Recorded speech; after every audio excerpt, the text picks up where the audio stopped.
The Boston Red Sox are in a sticky situation right now as their newly signed third baseman, or supposed to be third baseman, Alex Bregman, may not even play there. So we'll break that down and much more on this episode of 3 Up, 3 Down.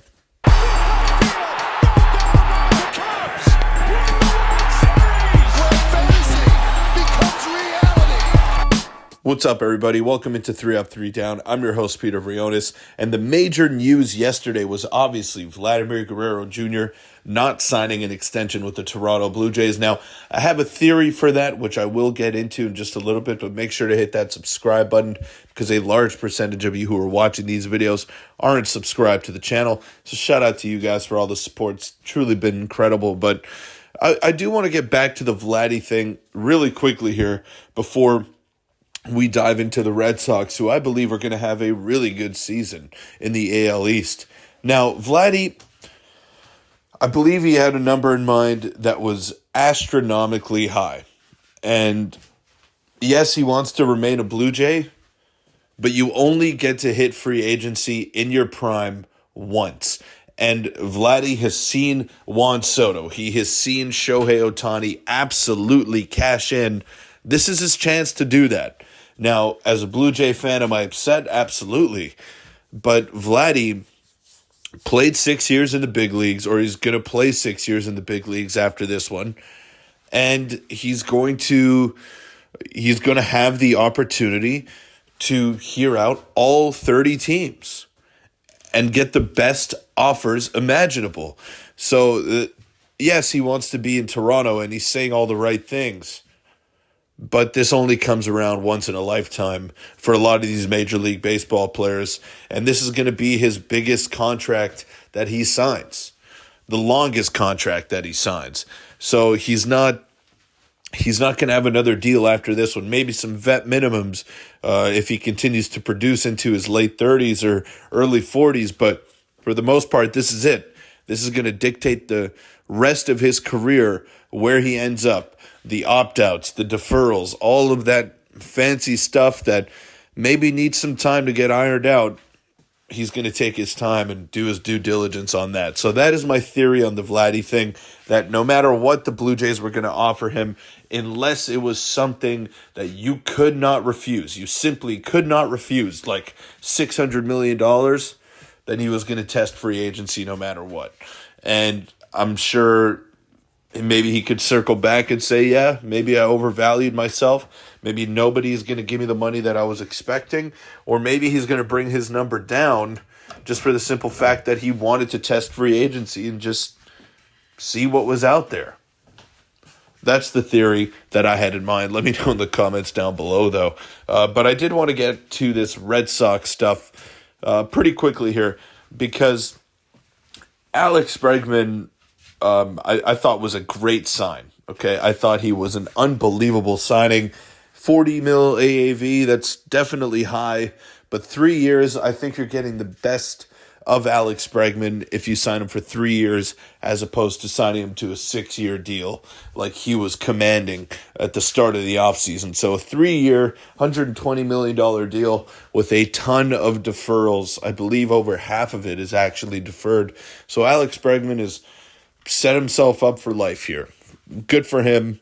He's won a couple of World Series already. I mean, Bregman did things the right way here. He got a short-term deal with an opt-out after the first year, and he's going to be able to cash in yet again if he has a great season. But the controversy here is that Rafael Devers was asked about potentially DHing. And he kind of went at the Red Sox organization, saying that they were lying and he's a third baseman. He wants to be a third baseman. And then Tristan Casas, a guy who has done little to nothing in the big leagues, who is always hurt, chimed in and said he doesn't want Christian Campbell on the team. He doesn't want Roman Anthony on the team. He thinks they have a lot of grown men in there that could figure it out, which is ironic coming from him, but I'll digress on that. So he says he doesn't want those young guys on the team, and then added that Rafael Devers is his third baseman and is the best third baseman in baseball. Alex Bregman had some words to say about this whole fiasco as well. He said, "I'll play wherever I need to be played, and I'll play wherever I give the team the best chance to win. I'll do whatever it takes to win." So this is a guy coming from one of the most winning organizations in the last decade, or the most winning organization in the last decade, where you have Jose Altuve, a first ballot Hall of Famer, who is set to move to left field. You have Yordan Alvarez DHing, even though he's one of the best hitters in baseball and could absolutely cash in free agency. You have guys that are settling for lesser roles. Everyone is sacrificing. The whole goal is to win a World Series. Now he comes over to Boston.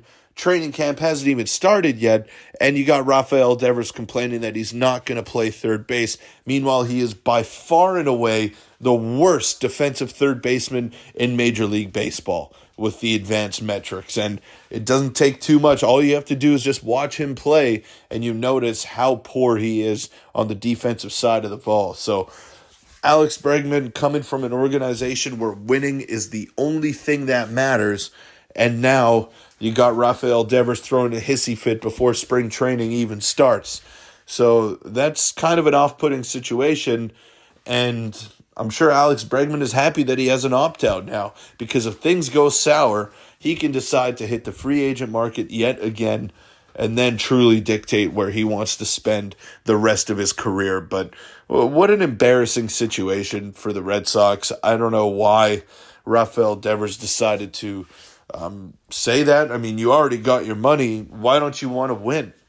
Don't you want to help this team win a World Series, get back to the promised land? I mean, clearly that's not the priority for Rafael Devers if he's whining and moaning about not being at third base. It's interesting. It's definitely interesting. And the Boston Red Sox, who I thought are going to be a wagon this year, they still might be if things get ironed out, but not a great start. Not a great start for them, not a great start for the Toronto Blue Jays, at least from an optics perspective, as spring training is about to begin in just a couple of days. But shout out to you guys for making it this far. Really appreciate all the support that we've gotten on the recent videos. Again, let me know in the comments down below, do you like this kind of style, the GIF style, or do you prefer where you just see my face in the video? I want to switch it up a little bit. I want to try to find different ways to entertain you guys. But again, the support has been incredible. So don't stop it right there. Make sure to hit that subscribe button. And make sure to check out baseballtown.ca as well. I was a big supporter of this channel. Baseballtown.ca. They're your one-stop shop for everything that you need baseball or softball related, whether it's bats, gloves, cleats, batting gloves. They got you covered. The best equipment at the most competitive prices, and I will see you all tomorrow.